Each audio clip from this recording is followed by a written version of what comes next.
Welcome to the Gamut of Performance Podcast, episode 35. On this episode of the podcast, I get to talk with Dr. Chris Bertram. Chris does a lot of work with golf, but his formal education is in that of skill acquisition. In this conversation, we talk a lot about skill acquisition. We talk about the optimal conditions for acquiring a new skill. We also talk about practice, optimal conditions, and not so optimal conditions. We talk about things conducive to flow state and how one can work on achieving flow state more frequently. This conversation is rich in knowledge, so without further ado, here is Dr. Chris Bertram. Dr. Bertram, thank you so much for your time. Really looking forward to chatting with you and kind of picking your brain about some of these things. So for the listeners at home, will you just kind of tell us a little bit about you, your background, your motivation, and kind of where you are currently? Sure. So, I work up in Canada, in British Columbia. I work at an institution called University of the Fraser Valley. I've been a faculty member here for about 16 years in the Department of Kinesiology, and I also, about 14 or 15 years ago, had an opportunity, kind of an unusual one for a faculty member, to start coaching our UFV Cascades golf team. So I've been doing that for about 15 years now, and love that part of my job a lot, and it's opened some really interesting doors on the coaching standpoint. So I do a bit of consulting in the coaching world. Currently working with Canada Snowboard and a few other individuals in high performance sport. And so I teach, I coach, I do some research here and there, and a little bit of consulting on the side as well. That's awesome. Will you elaborate a little bit on your time as the Associate Professor of Kinesiology? Sure, So, I teach here, as I mentioned, in the Department of Kinesiology, and my area of expertise is in what we call on our course calendar human motor learning and control. I think more for layman's terms, we refer to it as skill acquisition. So my main interest from an academic standpoint is how people learn and how we learn skills, how we can learn to optimize learning environments, how we can learn more efficiently and effectively, and then ultimately how we can learn in such a way that it stands up under pressure and that we are able to deliver those skills when it matters most. And so that's been my academic interest, and obviously that lends itself nicely to my coaching interests as well. We spend a lot of time with let's just say our golf athletes, talking about how to practice more effectively, how to use their time in training more effectively, and then similarly with the snowboard folks, how they can adapt their training environments to bring about what we like to call stress-resistant learning, and the kind of learning that shows up when we're faced with stress and anxiety that competition tends to bring. Okay. So how has your research on skill acquisition kind of benefited the athletes that you work with? So in a bunch of ways, I guess. So one of the primary areas of research that I'm involved in is, as I mentioned a couple of minutes ago, it looks at how we can optimize learning environments. I'll give you an example of what you see in the golf world anyways, is when you show up to the driving range and you watch your players out on the range, you tend to see the following. There's a player hitting some balls on the range, and they might grab their 7-iron and hit it 20 times, and then they might switch over and grab a 5-iron, hit that a bunch of times, hit the same shot, hit the same trajectory, same target. Then they might move on to driver, and people tend to get stuck on their driver for a while, and they just start bashing balls. And it's frustrating for me to see that, because the research on how to practice most effectively says that what you're doing in that particular instance is something that we call blocked practice, which is a lot of repetition, doing the same thing over and over and over again, basically solving the same problem repeatedly and not ultimately learning very much. On the other, you can get people to add randomness, add variability, add challenge to the practice environment, what you see is a couple of really interesting things happen. You see them begin to struggle, first of all. It's not easy to add variability and randomness to training. You don't succeed as often when you're on the practice range. But the interesting thing that research tells us is that you're actually learning more in those moments. If you're trying to progress in your skill development, adding randomness, adding struggle and challenge and variability to training is ultimately what leads to more rapid rates of learning. And the other thing that happens is that you're not just training skill development in those moments, is you're training yourself to deal with struggle. And that is soft skill that comes about as a result of pushing yourself and challenging yourself and accepting struggle in practice. And you're learning that soft skill of resiliency, which is what you ultimately need when you step on the first tee in a big tournament or you've got a 6-foot putt to win a national championship.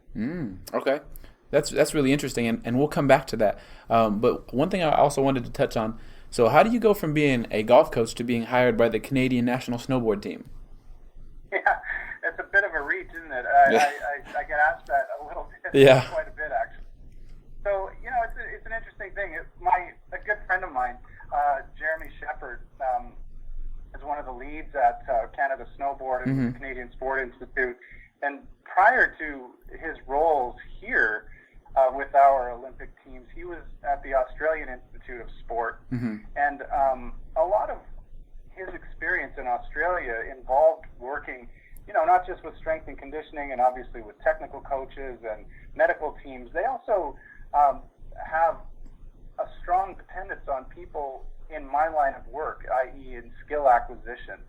And because Jeremy and I have been friends and surf buddies for a bunch of years, we spend a lot of time just talking about what he'll ask me, what's happening in your program, why is it working, and I ask him what's happening in his program, and he identified a gap that in our Canadian sports system we don't really utilize the expertise that somebody in the skill acquisition world can bring to the table, and to his credit, he recognized that just wasn't happening here, and so invited me out to come and hang out with the snowboard guys for a couple of weekends and meet the coaches and go back and forth on some ideas of what value maybe I could add to what our extremely successful program already is. And we hit it off really well, and then that ended up in a more formalized relationship, and now I'm officially called the Skill Acquisition and Flow Coach for Canada Snowboard, which is really exciting. And it's a world I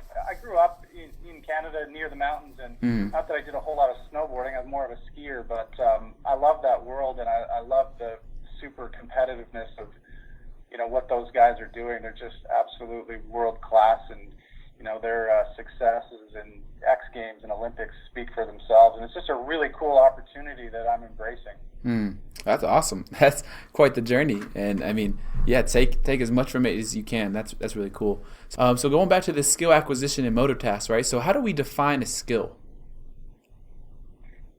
Well, I think if you want to think about a skill as the textbook definition of that is things like, okay, so if we're talking specifically about motor skills, which is kind of what I do mostly. So motor skills are things that are, first of all, voluntary. We choose to do them.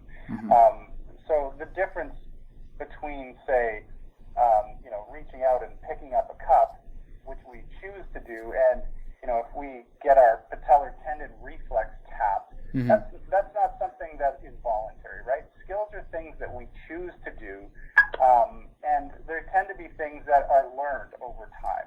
They're not kind of hardwired into our reflex system. So they're things that we choose to do by virtue of the fact that we're human beings. So a lot of times that can be just things like speaking and expressing with our facial muscles, but at a performance level, it's things like learning how to swing a golf club, learning how to swing a golf club better, learning how to throw a ball, learning how to snowboard and ski. So it's those things that we choose to do by virtue of the fact that we're human beings that really are what the definition of skills are. Okay. So with that, right, is there a difference between skill acquisition and task mastery? Well, certainly, yeah. I mean, I think mastery to me would suggest that we've moved to a certain level or a certain stage of learning. So in skill acquisition, we talk a lot about stages of learning. So, one of the models for stages of learning says that, when we're first introduced to a new movement or a new skill that we're trying to acquire, we're in a cognitive state where we're trying to acquire information. We're having to think a lot about, what are the goals here? What are the things to avoid? What are the movement patterns I should be focusing on? And there's a lot of our conscious attention that's being internalized as we're trying to sort out just what the heck we need to do to be successful. And then maybe we move into a second stage of learning, which we can call an associative stage, which is where you're not necessarily having to think quite so much. You're trying it out now. You're going through some trial and error. You're practicing a lot at this point. You're trying to associate some things about what you think work and what actually happens when you go to try to do it. And then you get to a point, presumably, where we can get to what's called an automatic state or an autonomous stage of learning, whereby we are able to produce the skills at a seemingly automatic level. And what I mean by that is that we're not having to spend so much time in thought. We can just let it come out of us. We've got it hardwired. We've got these patterns ingrained now, and we should be able to do them without conscious thought. And I mean, we're not just talking about athletes here, obviously. We all have an autonomous ability to walk. We can all use our hands and pick things up and use utensils at a fairly autonomous level, right? We don't think about that, and we can multitask really effectively in many ways in our everyday lives. With athletes and with skills that we might consider to be more recreational, becoming autonomous is something that we work at, but certainly when we get to mastery, we assume that people have gotten into this autonomous stage. And of course, the interesting thing there is that even when you're in an autonomous stage, it's not fixed in time. We can reach a level of mastery, but we can still fail when it comes time to perform under pressure. And so it's a bit of a moving target, but with, I think, again, getting back to how we train and how we think about training, we can allow that mastery to be manifest in highly stressful situations. Okay. So how important is an athlete's mindset when it comes to learning? I think if I could think of learning in terms of three vital characteristics, mindset is the first. If you, if you're the kind of person who sees struggle and challenge and obstacles as opportunities to grow and to learn, and recognize that that's where actually the real learning opportunities are. That's very much a growth mindset, right? On the other hand, if you see struggle and challenge as,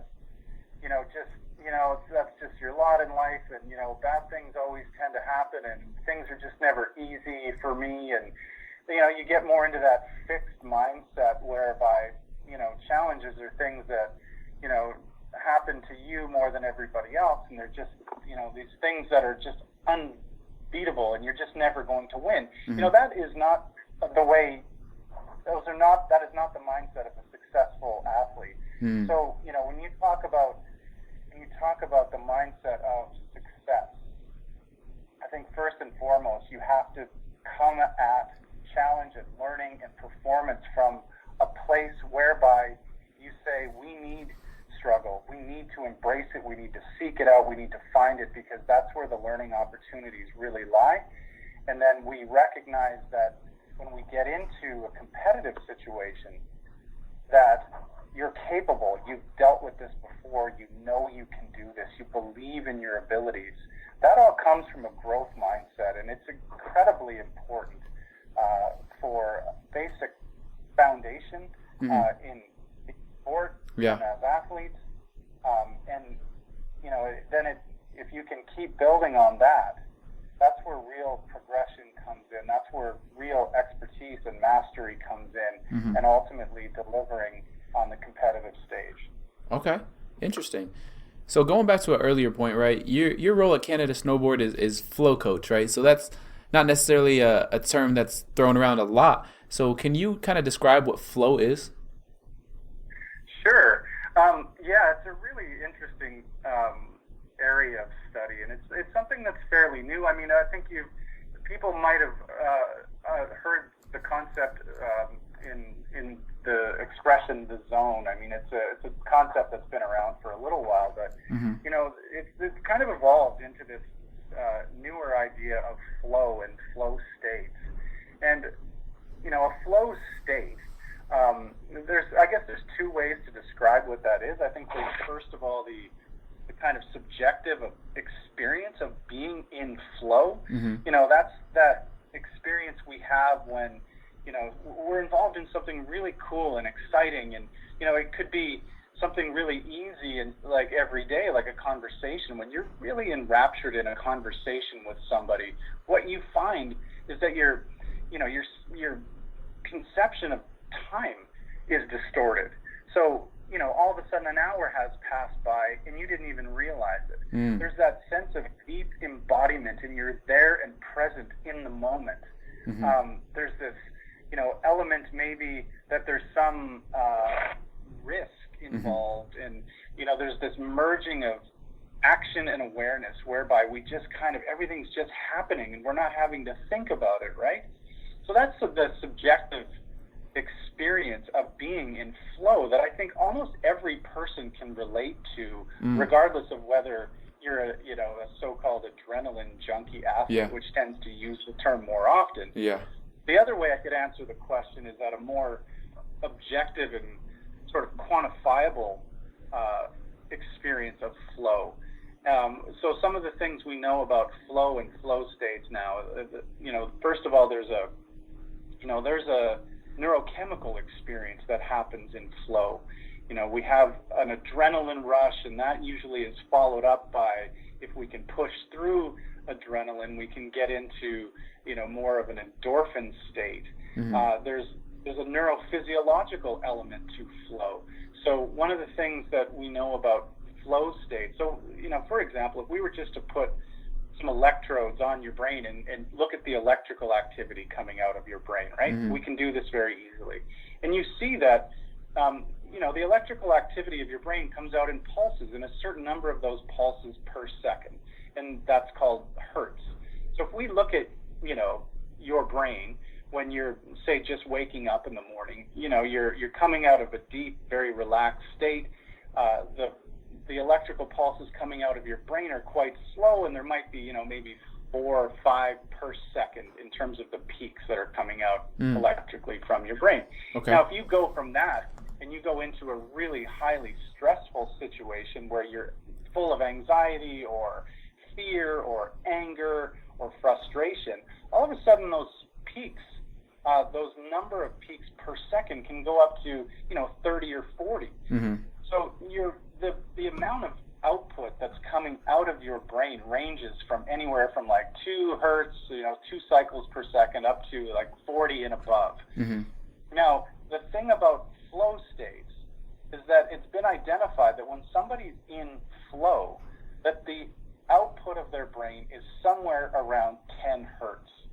It's not a super relaxed state, although it's bordering in that relaxation area. It's not a hyper-focused state, which is a little bit more in terms of the pulses per second, but there is this sweet spot that is measurable, and it works out to be somewhere around 10 hertz. And some other interesting things happen in the brain when you're in a state of flow. The frontal part of your brain, your frontal lobes tend to be less active. Mm-hmm. The frontal part of your brain is where you're making judgments, where you're doing a lot of reflection and thinking, and it's where, if fear comes in and, or you're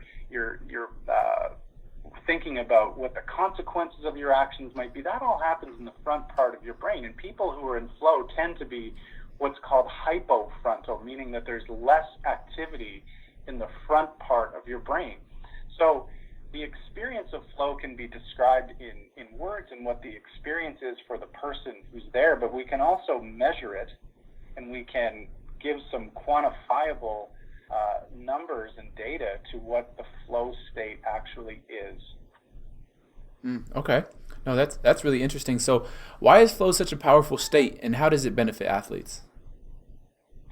Well, it's a couple of ways, and I think I said earlier that, mindset is one of the key fundamentals for performance, because one of the things it does is it can open you up and make flow states available to you more often.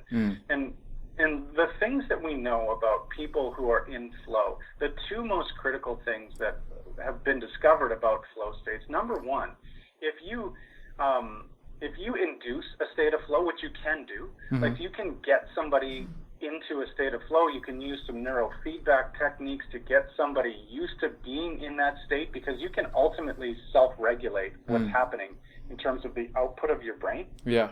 You can train it through some techniques, including things like neurofeedback, where we just say, you know what, let's find what 10 hertz feels like, and let's practice being there for a while. And if you can do that for somebody, and then you give them, say, a task to learn, a simple motor task, let's say, and then you measure how long it takes them to acquire a certain level of skill in that motor task versus a control group that are not in an induced flow state, what you see is the group that is learning in flow is learning at a 2 to 3 times accelerated rate. So that's really, really powerful stuff, right? Yeah. So when you're practicing and training and trying to acquire new skill and progression, if you're doing that while you're in a state of flow, you're going to learn more rapidly. So more efficient, yeah. Absolutely. You're going to learn more, and you're going to learn more quickly. So that's what the goal is, right? In skill acquisition, that's position A. That's where you want to be. Yeah. But the other really cool thing about flow is that, it's one thing to train and to learn and to be able to acquire skill more effectively in a training session, but there's another element to this, which again we called earlier that stress-resistant learning, and that's the kind of learning that we're trying to work towards, because we're not trying to build athletes who can stomp jumps during training or hit great golf shots during training. We're trying to build the kind of mindset and the kind of athlete that can perform and learn a lot and learn at a much higher level than anyone else in the world, but also the people who can step up onto the top of a run or onto the first tee or whatever your competitive environment is and deliver in the moment. And one of the keys to being able to deliver in the moment is being able to tap into that flow state when your body is being overwhelmed with anxiety and stress hormones like adrenaline. It's being able to recognize in that moment that adrenaline is available to us, but we need to fight through adrenaline and allow flow to come about. One of the biggest misnomers you hear is that people, like snowboard athletes, big air athletes, or motocross athletes or whatever are adrenaline junkies, right? That's not actually the case. Nobody is addicted to the feeling of adrenaline. Adrenaline is just, as people probably have heard of adrenaline, it is your fight or flight hormone, right? You see something scary, you're in a situation that creates anxiety and fear. The first thing your body is going to do is release adrenaline and give your brain this subconscious choice of whether you're going to stay in that moment and fight, or you're going to fly away and you're going to get out of there. And with an athlete, it's not like they're going to jump off and go run away, but what it leads to is not complete commitment to what they're doing, right? Yeah. Fear can lead to a place where you're kind of getting stuck, you're getting a little bit over technical, you're thinking a little bit too much, and you're not allowing those hardwired, ingrained patterns, those skills that you've spent so much training time on, to just come out of you naturally. But if you realize that what happens in flow, adrenaline is just the gatekeeper. you need to have some adrenaline in order to find flow, but that's not ultimately what is addictive. And people are not junkies to adrenaline. But what happens when you fight through adrenaline and you choose to fight in that moment, to fully engage, to be fully committed, to lean into the challenge that is at hand, what happens is adrenaline gives way to feel-good hormones like endorphins and dopamine. And when you realize that that's on the other side, that's what becomes addictive. It's getting over the hump and over the hurdle and through the door that adrenaline throws up in front of you. Yeah. But it's teaching people through experience that it's okay. It's okay to feel adrenaline. It's necessary. You need it. But let's talk about how to manage it. Let's talk about getting your brain back into 10 hertz and learning that if you can, through time and exposure and repeated experience, learn that you can get your brain through self-regulation back into a flow state, all of a sudden that adrenaline starts to wear off. You start to become back down into the flow channel, and away you go. And that's really the key to performance. So when you ask the question about, what is flow and what are the benefits of flow, again, you're going to learn at an accelerated rate, and you're going to learn how to perform and keep your brain in that automatic state, that flow state that allows performance just to happen without thinking your way out of it. Okay. So with that, right, and you talked about how flow can be induced, but can it be taught? Yeah, it can. I mean, this is sort of the holy grail of flow research right now, is how can we take an experience that we know is real, we know it exists, we know that athletes, when they're at their best, are in flow. Yeah. So how do we get them into that state? And I think the way you do that, and the ways that we're trying to do it now, is first through, some awareness and some discussion around, let's talk about what flow is for you. Let's talk about when you felt like you were in flow. Tell me what you feel in those moments. Yeah. And then we just say, well, that feeling is real. It's not some mystical force in the universe that we can't capture, because that's kind of what the feeling is around, the zone or flow, is that it's there and we know that it's there, but it's a fleeting thing that we can't really grab every time we want it, but when it happens, it's magic. But what we now know, because of some of this more quantifiable data that we have around what's happening in the brain when flow comes on the scene, that we can actually measure it, we can talk to people and show people visually, say through neurofeedback, this is what your brain is actually doing in this moment. It's a really weird thing. Like, neurofeedback is a really powerful performance tool that I don't think is utilized as commonly as maybe it should. And it's an amazing thing if you've ever tried it. Have you ever by chance tried neurofeedback? I don't think so. Yeah. Well, so what happens is you put some electrodes on your head, and nope, definitely not, haven't done that. And then you get to watch on a screen what your brain is doing. Okay. And there's applications that can show, they can sort of visually depict what your brain's doing in different color patterns or different shapes. And then you just say, okay, well, watch what your brain does when you say, take a deep breath. And you take a really deep breath, and then all of a sudden you see that brain activity start to calm down. Or you say, let's watch what happens to your brain activity when we put on some music that you really like. And all of a sudden your brain starts to change. The state of your brain, the output of your brain starts to change. And then we'd say, okay, try to stay there. Try to hold that brain state. And it's not easy at first, but you can do it. And there's little games you can play. Like, if you can hold a certain frequency of your brain for long enough, you can do things like make a ball float on the screen. Okay. People can now fly drones and sail boats just by using output and controlled output from their brain. It's really cool. That's crazy. So it is a skill. Yeah. It is a skill that you can learn. And it's a really powerful one, because, if you ever just said to somebody, okay, I know this is a stressful situation, just relax. Mm-hmm. Like, that doesn't work, right? Yeah. Because people don't necessarily believe or have the tools to know how to relax. Yeah.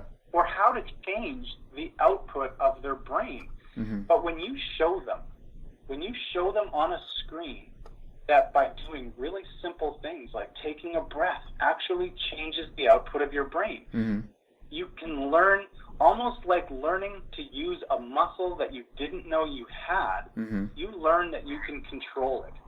And then once you've done that a few times, you walk away from the computer screen and you get out into your competitive arena and you go, you know what? I remember that I know that I have some control over what's happening in my brain right now. Mm. I can get myself out of this state of anxiety, this high frequency state, just by using some tools. And so that's what we're using. We're trying to teach people some tools to recognize flow when you're in it, how to train to stay there more often, how to fight through anxiety and get back into flow. And that's, to me, that's one of the more exciting frontiers right now and really in high performance research, and something that I'm really, I think it's really cool to have the opportunity to work with some athletes that are, at an extremely high level. Most I'm really definitely excited about the potential. Yeah, and kind of with that, right? So skill acquisition, flow state, does that kind of stuff apply to all tasks, or does it only apply to, say, like discrete or continuous, or how does that come into play?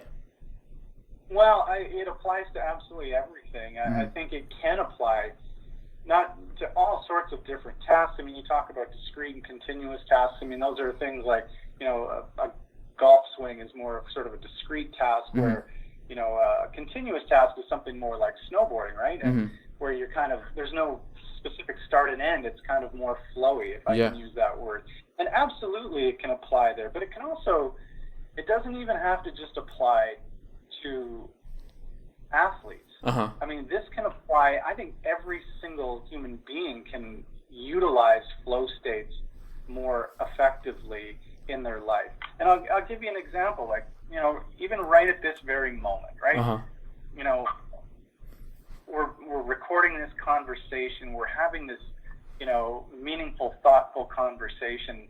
And, when I got up this morning, I knew that I was going to do this podcast, and that gets me into a bit of a highly aroused state. I get a little bit nervous, a little bit anxious, right? Yeah. But here's what happens. I know because of my mindset that I have, that I've done things like this before. I go and talk to my classes. I give public, lectures on this kind of thing. My mindset is that I know I can do this, and I know that I can communicate my ideas in a way that I hope people will listen to. So my mindset allows me the first step down the road towards this. And then when the phone rings and I hear your voice on the other end and we start talking, my heart rate starts to get elevated a little bit. I'm sure my brain activity gets going. But I go, you know what? I can control this. And if I just choose to lean into it in this particular moment, all of a sudden great things and cool conversation starts to happen and ideas start to flow. And I think everybody can do that. Yeah. You can use this, in your place of business. You can use this as a parent. You can use this as a teacher or a coach, or just in any relationship you have in your life. Yeah. Because what it does, it opens up a door to more meaningful engagement in life, to more deeper and profound relationships. And it's something that I think if people could do a little bit more work on, I think would help people really get more out of their everyday experience. Okay. And so kind of one more question on this is, we've talked about discrete and continuous a little bit, and then how you touched on practice of adding variation to increase learning, right? Do you have any other tips for practicing tasks as far as like part whole or like anything like that? Well, I think, there's a lot of, the different ways to practice and the theories about how to practice. I think if you could boil it down into one thing, I would say that the most important element is making sure that you're accepting of struggle and failure during practice. That's what variability does. Part whole practice speaks to this a little bit.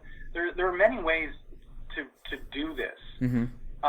But ultimately, you have to be prepared to push yourself out of your comfort zone. And what does that mean, right? Like, what I mean specifically by it is, if you're setting up training or practice so that you're succeeding 100% of the time, you're just not going to learn as much.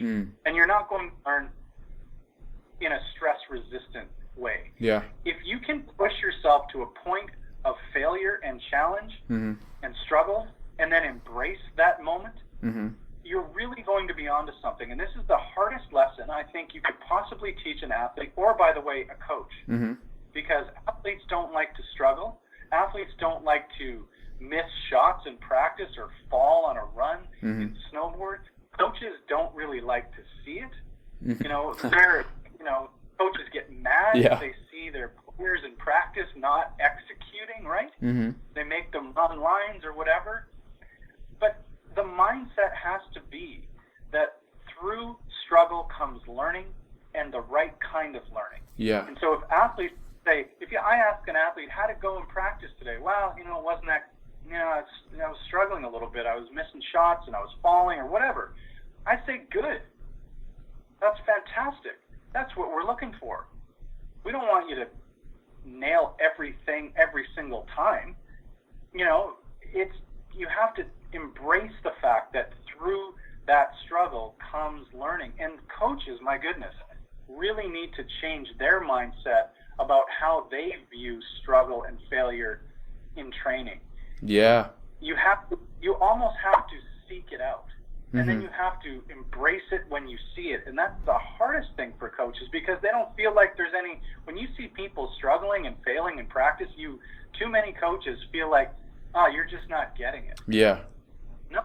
No, you are getting it. You just don't necessarily see it during practice. But who wants to see it in practice? Fail in practice so that you can be successful in the competitive arena. Yeah. Train ugly. Hear all these expressions nowadays, right? Train in the jungle, not in the zoo. Whatever. Like, you have to train ugly. You have to experience and embrace struggle. So at the end of any practice, if you can say to yourself, things didn't go perfectly today in practice, fantastic. That's exactly what we should be striving for. Interesting. Now, you can't put too far, right? I mean, obviously there has to be a point where, you have to balance. You don't want to be failing all the time. Yeah. One, you're a strength and conditioning coach. Strength and conditioning people had this figured out a long time ago. You can't let somebody train a muscle group by doing the same exercise that's easy repeatedly. You have to overload. You have to push yourself to the point of failure, correct? Exactly, yeah.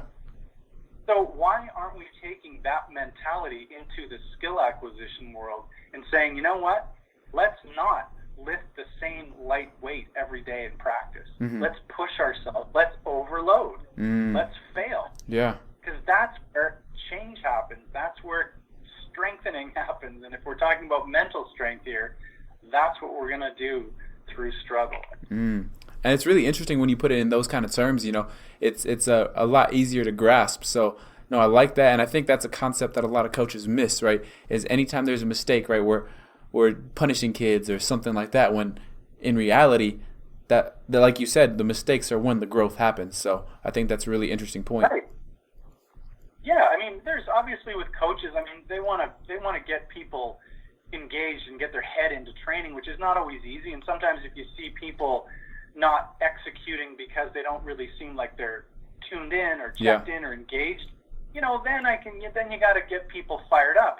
But if you have people fired up and you have people really working their butts off and they're not executing all the time, to that I say that's fantastic. That should be the goal. Yeah. No, I like that. Okay. And kind of moving forward, right, just a few more questions here. So what are some resources that have had a big impact on you? It's funny, as an academic, I guess obviously I read academic papers and, try to keep current on what's happening in the scientific world as far as human performance research goes. And I still do that, but, I find myself more these days listening to podcasts like yours and, Joe Rogan's podcast. He's always got some really cool guests on there. Yeah. I'm really interested in people's experience. You can learn a lot from, and you have to be, evidence-based in your philosophy of training. But I also believe that there's a lot going on that really, like flow states are a really good example where there's just not a lot of good data at this point. Mm-hmm. But there's undoubtedly some really fascinating things there that just aren't necessarily well defined in the scientific literature, but heuristically, I think are very practical hacks to high performance. Mm-hmm. And I think if you want to become educated on that, you have to go to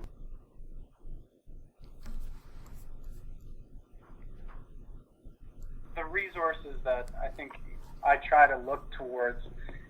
More and more these days I find myself looking at sources outside of more of the traditional academic world, and maybe, obviously bouncing all ideas off of a critical mind that you have to have as a scientist who, is interested in building, a wall of knowledge that I think we can continue to grow our area of expertise. But I do believe more and more these days that the sources just by talking to coaches and athletes are extremely valuable, and people who are got their finger on the pulse of what's happening currently and maybe hasn't made its way into the scientific literature is really important too.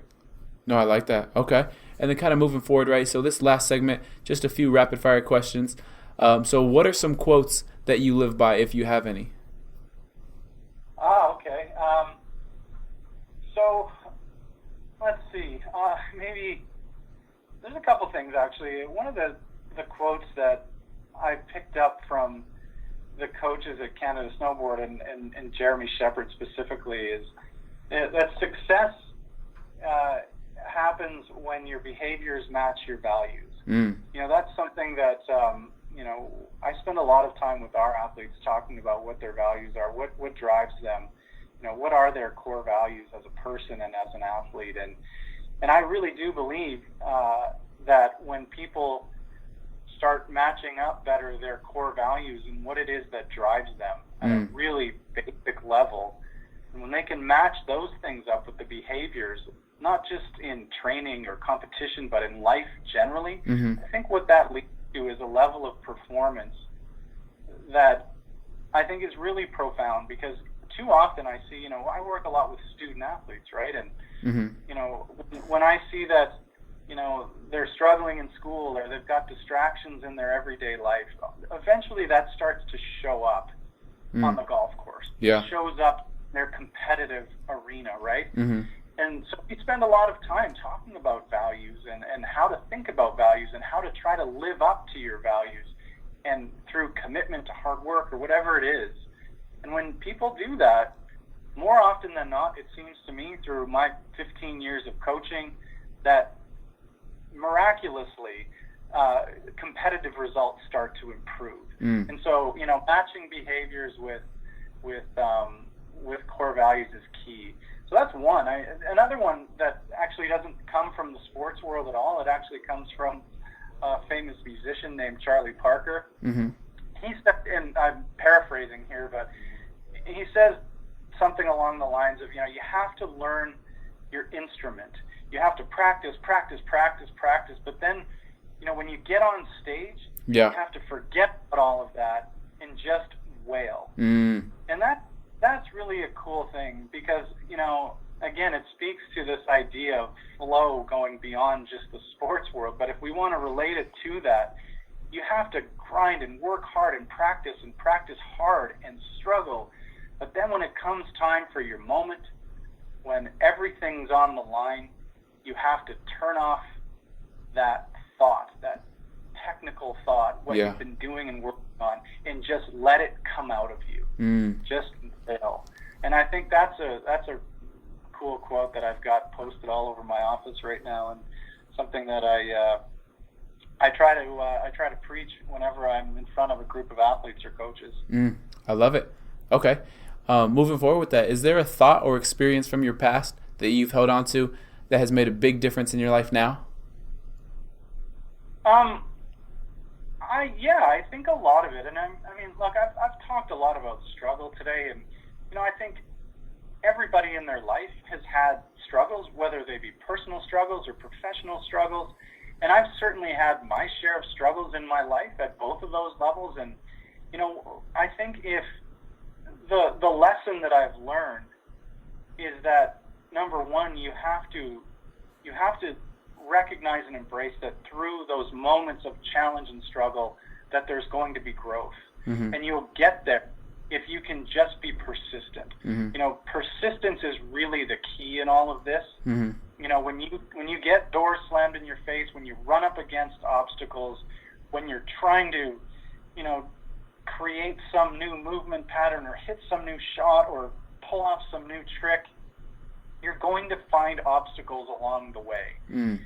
But you can believe in yourself and believe that in that struggle, greatness can happen if you're just persistent enough and you've got just a dogged commitment to putting yourself out there time after time after time. That's, to me, the most important lesson, embracing struggle and absolutely being persistent and never giving up on what you believe. I love it. Okay. What is the best advice you've ever been given? Best advice. Let's see. That's a good one. The Canada Snowboard coaches have a really interesting expression that they use, and it's to be a duck. Okay, this is for coaches and the staff, right? Uh-huh. And you might have heard this before. If you ever see a duck on the water, on the surface, they're just kind of cruising along, right? Yeah. And everything looks calm and chill and mellow. But under the water, there's a lot going on, right? There's the feet are moving really quickly. There's hydrodynamics. There's all this stuff, right? But as a coach, you need to maintain sort of the composure of the duck on top of the water. You have to be doing the work under the water. You have to have the thoughts moving. You have to have new ideas. You have to have your adrenaline going. But, if you can project to your athletes a state of sort of calmness and confidence and belief in them and in the team, then I think that's a real secret. And it's a struggle, I can tell you. It's not easy to maintain that sort of duck-like composure as a coach, but it's certainly one that I strive for. Okay. In contrast to that, what's the worst advice you've ever been given? I guess maybe any question or any statement that starts with "you can't do X." Yeah. I think building a university varsity program, there are just a million ways that you get told, well, we can't do that, we can't do this. You talk to other coaches, you talk to administrators, you talk to athletes sometimes, and butting up against this, well, just be practical, or don't think too big. That's advice I try to almost always dismiss if I can. It goes very much against what we talked about earlier in that growth versus fixed mindset idea. So anytime I recognize that either I'm personally catching myself being really fixed in my own mindset, or I get advice, if you want to call it that, or comments from other people about what they think or don't think is possible, I try to discard that as quickly as I can. Okay. And then kind of the last question here, right? This has been great, but how can people kind of reach out to you and follow your journey a little bit? Oh, yeah. So, well, I'm in the process right now of finishing up a book with a colleague of mine by the name of Mark Guadagnoli from the University of Nevada, Las Vegas, and we're writing a book that actually is very much like the conversation we've had today. How to improve, how to learn skills at a more effective and optimal rate. That book is going to be coming out hopefully early in the new year. So I'd certainly circle back with you when that comes out. Otherwise, on social media, at Chris Bertram 12 on Instagram. That's kind of my social media venue of choice these days. and I like to post some things there about what's going on in the coaching world and some other places too. So there, and obviously you can find me at the University of the Fraser Valley in the Department of Kinesiology. If anybody wants to reach out, my contact information's on our website there. Fantastic. Well, Chris, this has been awesome. I'm definitely going to review it and, pick it apart and extract a few more nuggets out of it. But this has been great. So thank you so much for your time. I really appreciate it. And I know a lot of people are going to take a lot of things from it. Juan, thank you very much. I appreciate the opportunity to be here, and all the best with all the work you're doing as well. I appreciate it. All right, I'll talk to you soon. Thanks again for joining me.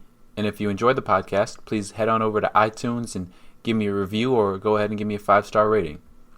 Next week we'll have another exciting guest. But until then, this is the Gamut of Performance Podcast.